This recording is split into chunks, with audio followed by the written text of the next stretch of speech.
go. Good morning. I am going to read and start us off with chapter 21 of John. And this is our last lesson on John. After these things, Jesus manifested himself again to the disciples at the Sea of Tiberias, and he manifested himself in this way. Simon Peter and Thomas called Didymus, and Nathanael of Cana in Galilee, and the sons of Zebedee, and 2 others of his disciples were together. Simon Peter said to them, "I am going fishing." They said to him, "We will also come with you." And they went out, got into the boat, and that night they caught nothing. But when the day was now breaking, Jesus stood on the beach, yet the disciples did not know that it was Jesus. So Jesus said to them, "Children, you do not have any fish, do you?" They answered him, "No." And he said to them, "Cast the net on the right side of the boat, and you will find a catch." So they cast, and then they were not able to haul it in because of the great number of fish. Therefore that disciple whom Jesus loved said to Peter, "It is the Lord." So when Simon Peter heard that it was the Lord, he put his outer garment on, for he was stripped for work, and threw himself into the sea. But the other disciples came in the little boat, for they were not far from the land, but about 150 yards away, dragging a net full of fish. So when they got out on the land, they saw a charcoal fire already laid with fish placed on it and bread. Jesus said to them, "Bring some of the fish which you have now caught." Simon Peter went up and drew the net to the land, full of large fish, 153, and although there were so many, the net was not torn. Jesus said to them, "Come and have breakfast." None of the disciples ventured to question him, "Who are you?" knowing that it was the Lord. Jesus came and took the bread and gave it to them, and the fish likewise. This is now the 3rd time that Jesus was manifested to the disciples after he was raised from the dead. So when they had finished breakfast, Jesus said to Simon Peter, "Simon, son of John, do you love me more than these?" He said to him, "Yes, Lord, you know that I love you." He said to them, "Tend my sheep." He said to them again a second time, "Simon, son of John, do you love me?" He said to him, "Yes, Lord, you know that I love you." He said to him, "Shepherd my sheep." He said to him the 3rd time, "Simon, son of John, do you love me?" Peter was grieved because he had said to him the 3rd time, "Do you love me?" And he said to him, "Lord, you know all things. You know that I love you." Jesus said to him, "Tend my sheep.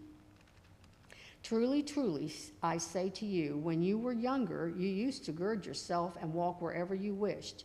But when you grow old, you will stretch out your hands, and someone else will gird you and bring you where you do not wish to go." Now this he said, signifying by what kind of death he would glorify God. And when he had spoken this, he said to him, "Follow me." Peter turned around, saw the disciple whom Jesus loved following them, the one who also had leaned back on his bosom at the supper, and said, "Lord, who is the one who betrays you?" So Peter, seeing him, said to Jesus, "Lord, and what about this man?" Jesus said to him, "If I want him to remain until I come, what is that to you? You follow me." Therefore this saying went out among the brethren, that the disciple would not die. Yet Jesus did not say to him that he would not die, but only, "If I want him to remain until I come, what is that to you?" This is the disciple who is testifying to these things and wrote these things, and we know that his testimony is true. And there are also many other things which Jesus did, which, if they were written in detail, I suppose that even the world itself would not contain the books that would be written. The word of the Lord. Thank you, Tammy.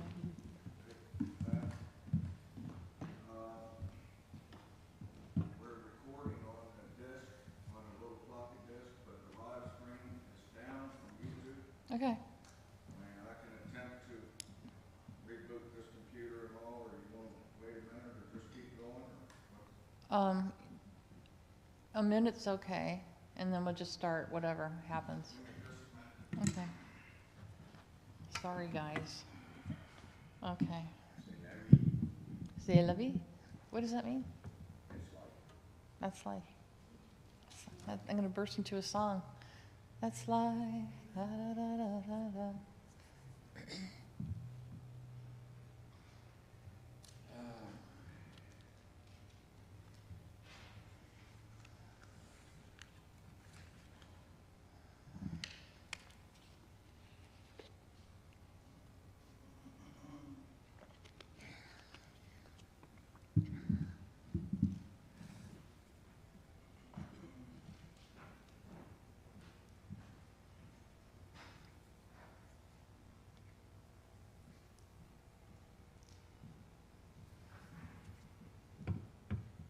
You look tired. Give it a go. Yeah, go ahead. Okay. Good morning. I'm going to say a little prayer here, okay? The same one I've been praying. Lord, this is your story. Please make it real to us. Amen. Okay, last week in chapter 20, we read that Jesus had risen from the dead, appeared to Mary Magdalene in the garden, and later that evening to the disciples who were in hiding. And after he had breathed on them, he said, I'm sending you out as the Father has sent me, saying, my Lord and my God. At that point, the Lord had appeared to his disciples 2 times. Now in chapter 21, Jesus appears a 3rd time. Jesus shows up at the Sea of Galilee. He goes to where the apostles are, where they are familiar, where they made a living before having ever met them. He could have shown up at the local synagogue or one of the homes or at the marketplace, but he's going to use this backdrop of the Sea of Galilee to teach them something. Now it's interesting that there are 7 of the 11 apostles there that day. In the Gospel of John, Jesus makes 7 I am statements. I am the light of the world. I am the good shepherd. I am the bread of life, etc. And he performs 7 miracles. There are 7 days of the week, and there are 7 disciples fishing this day. 7 is the number of completion. I don't know if that's significant here, but it's interesting. So I have a question. Why have the apostles gone fishing? They were fishermen. Okay.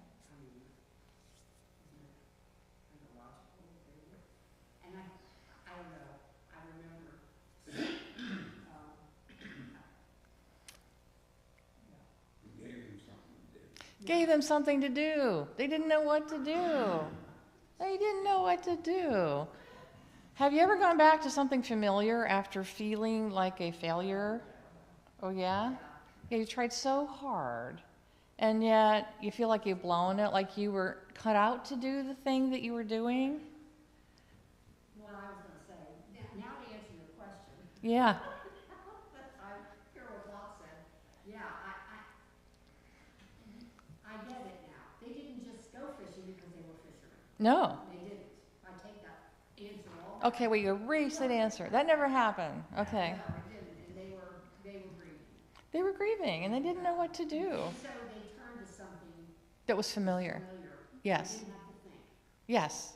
Yes. They could do it in their sleep. Yep. But they felt like failures. These men certainly, they're not walking with Jesus every day like they're used to. Their lives have changed. And so they go back to the familiar. But that doesn't prove successful either, at least not this day. They've been out all night, they caught nothing. And they had blown it a few weeks before by running away in the Garden of Gethsemane. Jesus was killed, and though he had risen, everything had changed, and they don't know what to do, so they go fishing. Now today they've caught no fish, even though it was something they used to be good at, but maybe they've lost their knack. You don't lose that? No, I know how to fish. I can still fish.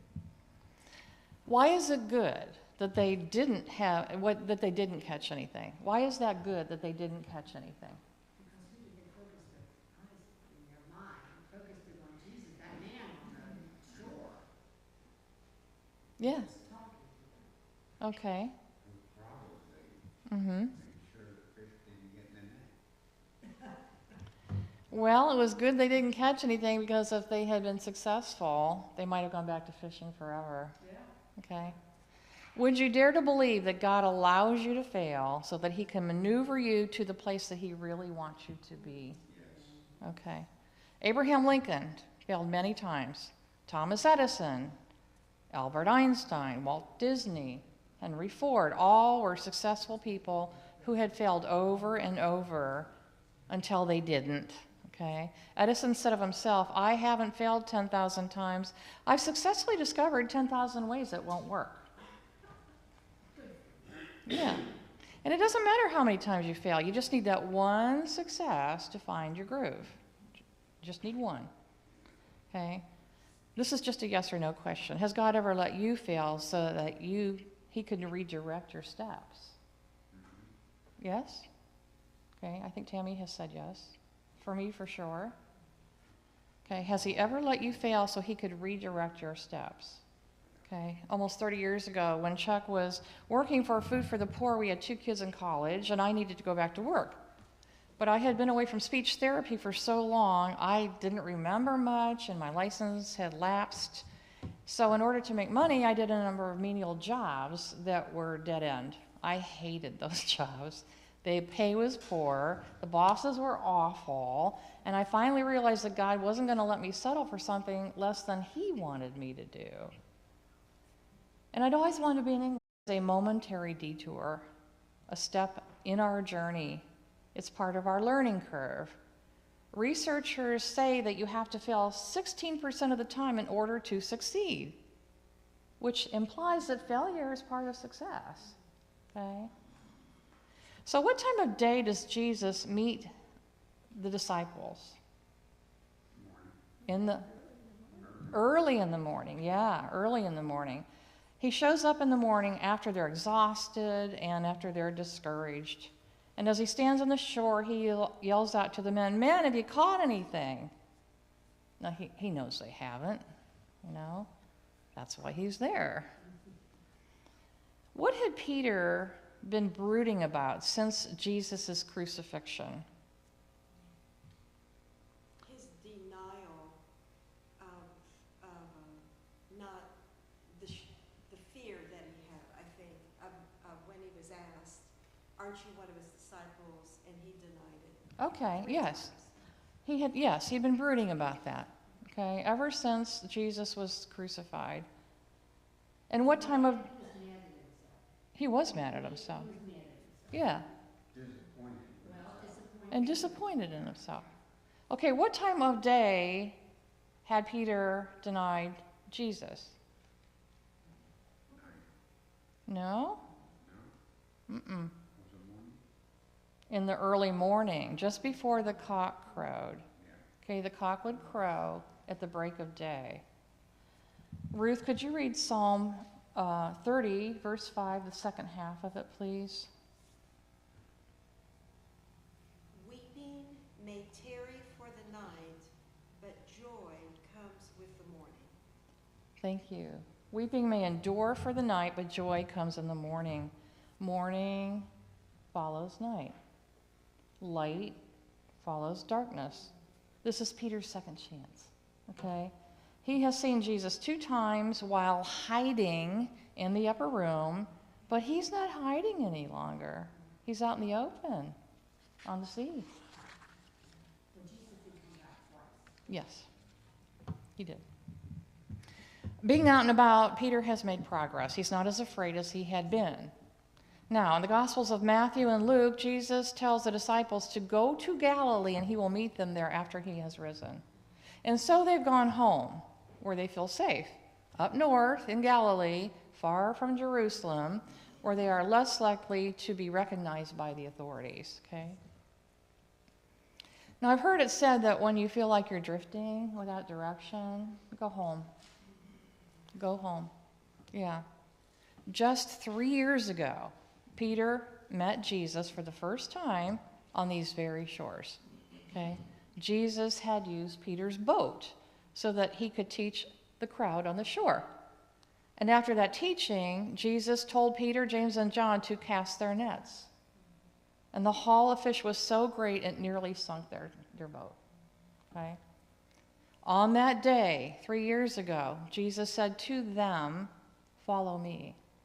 And here they are, back where they started. It's deja vu all over again.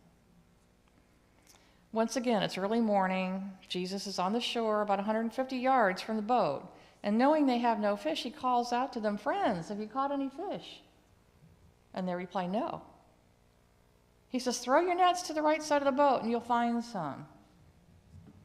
Now, if you take this literally, he tells them to cast on the right side of the boat because they've been casting on the left side of the boat. Or you can take this figuratively, and they've been casting on the wrong side of the boat, not the correct side of the boat. And so they do what this man on the shore tells them. Now, the unmistakable voice of the Master has spoken, and John recognizes it, saying, "It's the Lord." John was the first to recognize Jesus, but it's Peter who's the first out of the boat. He takes a moment to put on his robe because it was the Jewish custom that when you greeted someone, you were fully clothed. They had their loincloths on when they were fishing, but they took off their outer garment. Peter's so excited he leaves his buddies behind and tries to get to shore. Yeah, now the weariness of working all night and his water-soaked clothes don't stop him. As Dr. Wiley Jolly says, a setback is a setup for a comeback. Ruth, could you read Isaiah 55:8, please? For my thoughts are not your thoughts, neither are your ways my ways, declares the Lord. Thank you. So God's plans are not our plans. His ways are not our ways. God has high things in mind for these men, and it isn't fishing. They're discouraged after working all night, but their luck changes when they cast on the other side. The net almost explodes with fish, 153 to be exact, and the net doesn't break. So their joy must be overwhelming. Likewise, the same joy that Peter felt when he first met Jesus has returned as he's making his way to shore. Yvonne, a friend of mine from high school, and I went deep sea fishing in Florida 55 years ago. That is a long time ago. On spring break. We traveled a number of miles out into the ocean when the captain stopped the boat. And all the participants went to the ends of the boat and stood together and threw out their poles. And I thought I would be very clever, saying, "Those dummies are all gathered together, their lines are going to get tangled, and they're going to be standing out in that hot sun, and they're not going to catch a thing." So I talked my friend into going to the cool side of the boat. So we went to the cool side of the boat where we had the boat to ourselves. And then when an hour was up, all those dummies came back with fish, and we hadn't caught a thing. Okay? Yvonne was miffed because we had spent a fortune on that trip. And as we were bemoaning the fact, the captain said to us, "Girls, you can't catch fish in the shadows. They only gather in the sunlight. The shadows of the boat scares them." So those dummies weren't so dumb, and clever me wasn't so clever. You also got to think of the fact that all those people have thrown bait into the water. Mm-hmm. All at one time. So one of them used to say, "Man, I should have somewhere in his passport here that private or fall on all." Yeah, I fell. I think it was a $50 fall for both of us, which I think is like $500 now.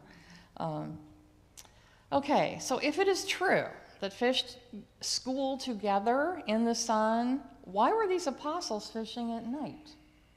And I will answer that, okay? In Jesus' time, most fishing was night fishing because they used nets, not poles. In the daytime, the fish could see the nets. In the night, they could not. So that's why this is such a special miracle. It's daytime, and the fish should have been able to see the nets in the morning sun, but they don't, and they jump right in. Okay? Now, Peter doesn't care about fish. He jumps out of the boat and leaves the others behind who are trying their best to get this catch back in to shore. What does that say about Peter? What's that? He's a little impetuous? Well, that, and the fact that he's obviously very modest, otherwise he wouldn't, if he wasn't modest, he wouldn't have put his coat on. Yeah, Well, it's not the first time either that Peter got in the water to go to Jesus. yeah. There you go. Okay, Peter is Johnny on the spot, the bold front man, okay? Whether he's the first to announce Jesus as the Son of God in Caesarea Philippi, or the first to jump out of a boat and walk on water, or the first to draw his sword in Gethsemane, Peter's at the head of the pack, okay? It makes you wonder why the other disciples don't drop what they're doing and run to see Jesus too. Why do you suppose they didn't? Well, I think they were also just more pragmatic. They had a net full of fish. You know, that they aren't impulsive, Okay. right? They're thinking through that something great happened here. Mm-hmm. Yeah. So, Yes. okay. So they are pragmatic, right? Peter is impulsive. They are pragmatic. But if they don't haul this catch, and just maybe Jesus will leave them again, and they have no way of making a living. Okay, he comes, but he leaves. Okay, they never know how long he's going to stay. So, now it must have endeared Peter to Jesus that he's the first to arrive on the shore. A charcoal fire with fish and bread awaits Peter and the men. What was Peter doing just a few weeks ago when he denied Jesus in Caiaphas's courtyard? Warming himself by the fire. Warming his hands near a charcoal fire. And here's a charcoal fire. So Jesus reconstructs the scene. He gives Peter a do-over. He wants Peter to get a second chance. Okay? Now, 153 fish are caught. John witnessed the disciples counting them so that they could divide them among themselves. These were large fish. These are ones you don't want to throw back. The number 153 is significant. Pythagoras, a Greek mathematician who lived 500 years before Christ, had a theory called the measure of the fish. He regarded 153 as a sacred number due to its use in a mathematical equation used in making Venn diagrams. You know, the circles that interlock. Okay. The intersection of the Venn diagram is called the Vesica Pisces, which means vessel of the fish in Latin. Ruth, could you show us this? This is the Venn diagram, okay, and they intersect. So that means that this set of whatever and this set of whatever have something in common. They have this in common. Okay, let's just say this is God, this is man. And what do they have in common? Jesus. Jesus is fully God and fully man. Okay. Could you hold that for just a minute?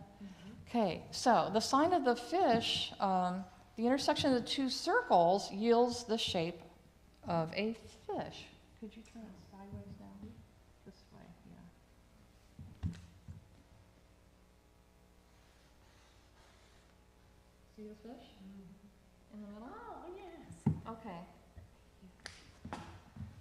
Okay, the sign of the fish is the ichthus. It is a symbol of Christianity. It was used way back then, and it's still used today. Okay? Now, the men caught 153 fish, but what did it mean? Jesus wanted his men to go out into the world, catching all nationalities of men through preaching the gospel. He wanted them to become fishers of men. And both Aristotle, who even preceded Pythagoras, something like 500 years before Jesus, both Aristotle and St. Jerome, after Jesus, declared that there were 153 different species of fish in all the seas and oceans around the world. It's significant. Okay? So, just as 153 fish would be divided among the disciples at the shore, the world would be divided into mission fields as each disciple evangelized a certain area. Okay? Now, the counting is done, and it's time for breakfast. Okay? Breakfast is breaking the fast of not eating overnight. Jesus is breaking the fast that these men have been walking through for the past few weeks. They've been floundering, not knowing what to do, and that's why they go back to fishing. As the men come ashore and sit down for breakfast, they know that this is Jesus, but none of them ask him, "Who are you?" Scholars say at this point the Holy Spirit had been at work in their hearts, so they didn't have to ask. And notice that he doesn't say, "Peace be with you," this time. They're not afraid anymore. Okay? The breath of the Holy Spirit that Jesus blew on them made them confident enough to leave that upper room where they were hiding and go out in the open and go back to Galilee. Okay? Now, Jesus speaks to Peter when breakfast is over. He addresses Peter as Simon, son of John. And I wonder if that didn't hurt Peter. Simon was the name that Peter went by 3 years ago before he met the Lord. Peter's wondering if Jesus asked, had Jesus gone back to being Simon? Being more like he was than what he had become? Simon meant listening. He started out as one who had listened, and he became Peter the Rock. At least he thought he had. But he wasn't the rock anymore. The cock crowed. In Caiaphas' garden, he denied, and that affirmed it. I imagine he feels a sense of shame that he's catching and selling fish. I imagine he feels a sense of shame as Jesus calls him Simon.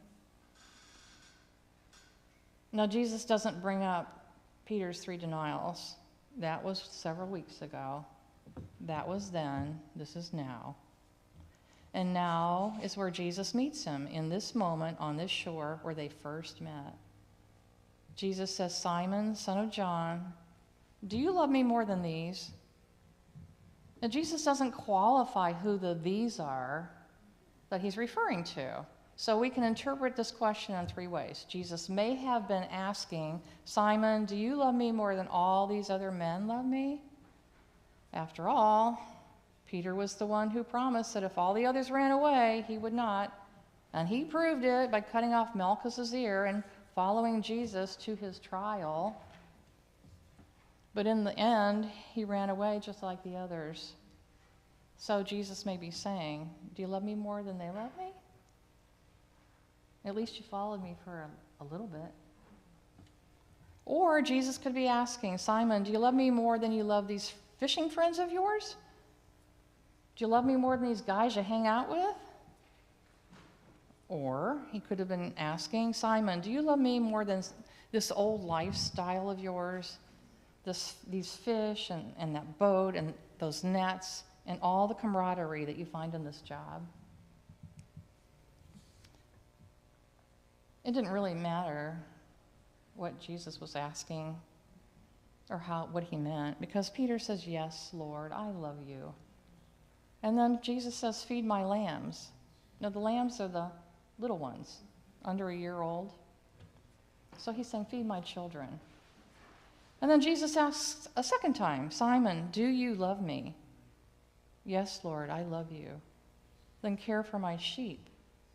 Those will be the ones that are now maturing, okay, the middle-aged, no longer children. And a third time, "Simon, do you love me?" "Yes, Lord, you know all things. You know that I love you." "Then feed my sheep." The old ones, the elderly. Okay? Peter's hurt that Jesus even needs to ask. But Jesus is not asking for himself. He is asking for Peter's sake. Because Peter needs to hear himself confess out loud that he loves Jesus, because he heard himself out loud deny Jesus. Okay? 3 times. Yep. and 3 times at a charcoal fire when Jesus was on trial. Peter had wept when he was disappointed in himself in Caiaphas' courtyard. But today, there are no tears. There's just affirmation of his love. The courtyard is behind him, and on this day, on the seashore, the sun shines brightly. Now, in asking Peter these questions, he's asking Peter to take the lead in the care for his church. This is a commission the others have not received. Okay? Simon, son of John, becomes Peter the Rock once more. He's passed the test. Okay? Sometimes we have to relive a hurt in order to be healed. That's what inner healing is all about. And it's letting Jesus take you back into your past so he can take you forward into your future. Okay? I'm sure some of you here have gone through inner healing. I have. One time was with a friend, Patty Costello, an 8th grade classmate of mine, died at age 12 after she had been severely burned in a fire and then later got leukemia. And when I went to the funeral home and saw her in that casket, that white casket, I was so freaked out. I remember I couldn't sleep that night. And for 20 years, the memory of her lying there just haunted me. In my 30s, I read a book called You Can Be Emotionally Free by Rita Bennett. And in reading that book, I went back in my mind to the funeral home. As I was reading, the Lord gave me this mental image of Patty in the funeral home, jumping on a bed, having the time of her life, and Jesus was jumping with her. And then they turned to me and invited me to jump with them.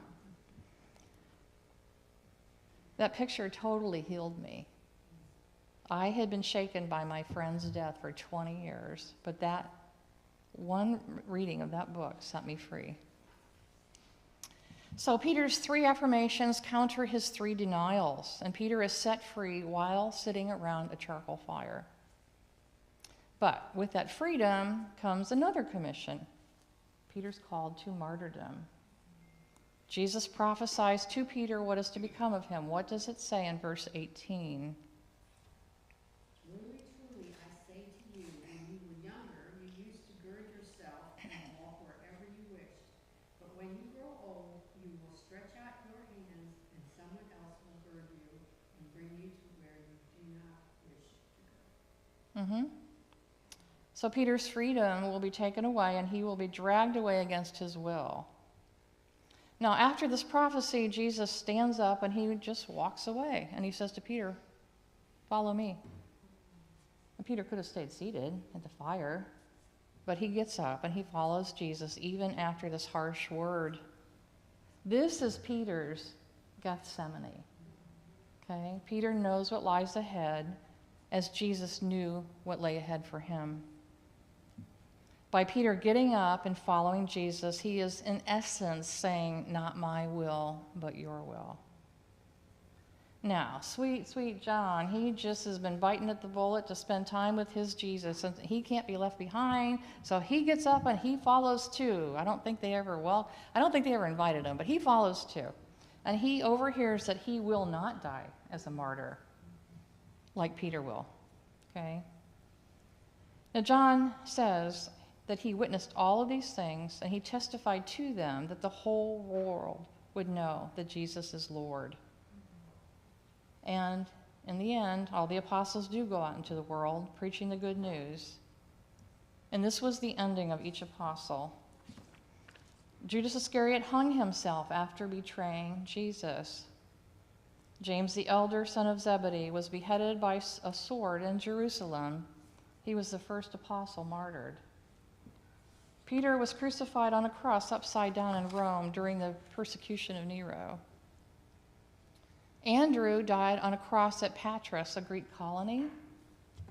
James, son of Alphaeus, was stoned and then clubbed to death outside the temple in Jerusalem. Bartholomew was flayed alive in Armenia. Thomas was run through with a lance in the East Indies. Philip was hanged in Abyssinia. Thaddeus, also known as Jude, was clubbed to death and then sawed in two in Persia, which is now Iran. Simon the Zealot died on a cross in Persia. Matthew died by the sword in Ethiopia. And John, the son of Zebedee, was thrown into a pot of boiling oil in Rome and later exiled to the island of Patmos, where he wrote the book Revelation. He died of natural causes in Ephesus, somewhere between the ages of 90 to 93. All these men gave their lives for the one they loved. John's gospel was the last gospel to be written, and one could rightly say that John was closing the door on all the gospels, completing the eyewitness accounts of Jesus by those closest to him, his apostles. And his gospel can be summarized by this: For God so loved the world that he gave his only begotten Son, that whoever believes in him shall not perish, but have everlasting life. We did it. We got through the Gospel of John. Thank you for all these many months. The other four weren't fishermen. That may explain why they weren't there. Thank you.